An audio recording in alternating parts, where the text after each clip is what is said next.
Käy. Otto 1. Hyvää iltaa. Veronmaksajien alueuutiset tänään 24. päivä lokakuuta, joka on myös YK-päivä. Ja myös puhujan treffipäivä vuodelta 1988. No niin. Meillä on tänä iltana täällä vieraana epäinhimillisessä tekijässä itse Ruottis. Mitä sanot? Hyvää iltaa. Hyvin puhuu hän. Meillä on teemana on kirja, kirjasto, kirjallisuus. Mitä kirjasto sinulle Ruottis merkitsee? Ei oikeastaan mitään. Ahaa. No, voitko tarkentaa? Voi. Haluatko te tarkentaa? Voin tehdä sen saman tien. Kirjasto, miksi se ei tarkoita minulle mitään? Tällä hetkellä tarkoittaa lähinnä sitä, että käytän internettiä lähinnä kaikkien lukemiseen. Ja sieltä löytyy yleensä kaikki. Mutta jos kävettäisiin kirjastoa nykyisiin lukupalveluihin, niin käyttäisin ehdottomasti tätä Valtatie 44 kirjastoa. Kyllä tämä on niin vakuuttava. Eli olemme saaneet uunituoreen fanin, kirjastofanin, fanin. Ja no voitko vielä kuitenkin pikkasen avata sitä, että miksi pidät siitä sitä internetin maailmasta? Kukaan ei tiedä, mitä minä sieltä etsin.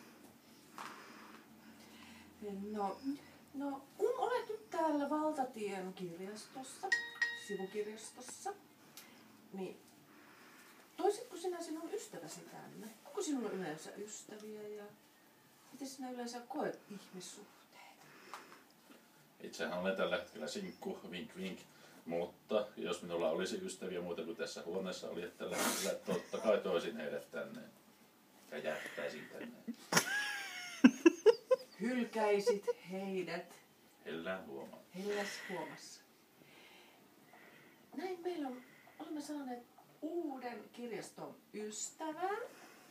Ja oliko meillä vielä pelivaraa? On varaa. On vielä varaa. Niin, ne on 1,5 minuuttia pelivaraa. Niin.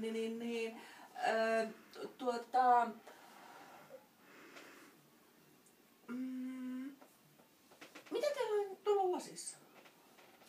Tässä lasissa on vuosikertaskumppaa. Vuosikertaa en nyt muista äkkiseltään, mutta kauan siitä on tehty, kun tämä on pullotettu. Että voitteko tarkentaa? Zoom. täällä näkyy tätä ajan patinaa. Pikkusen on tullut tämmöistä patistinikuviota tuonne lasin sisäpinnalle. Mutta maku on mitään miellyttäviä. Että vertaisin tätä tämmöiseen vanhaan teikkaritekoiseen ohmimakkaraan, jos nyt makkaraa ja skumppaa voi verrata keskenään. Siinä hyhmää on. Sehän on, viittaisitko se tuohon tekiilaan, suola? Itse näkisin tämän enemmänkin se vertailukohtana tällä, että jos varjoa heijastaa, vaikka en tiedä miten se kamerassa nyt näkyy, mutta tämä toimisi niin kuin uuden vuoden tinamallisena, että haetaan tuolta tiettyä kuviota. Jos tulee paljon rypyillä, se on rahaa, jos tulee sileää kohtaan, se on sitten onnea ja näin päin pois. Itsehän kyllä näe, että mitä tuonne heijastuu, mutta luulisin, että rahaa on tulossa. Tuli jo. Näin värikäs kirjaston ystävä, siis uusi uunituore kirjaston ystävä, on täällä meillä Valtatiellä ja ei voi muuta kuin toivotan voimakkaasti tervetulleeksi kirjaston ihmeellisen maailmaan ja sitä kautta kirjastojen syvin idea, koska sehän on veronmaksajien lafka. Et yeah. Kyllä, näin on.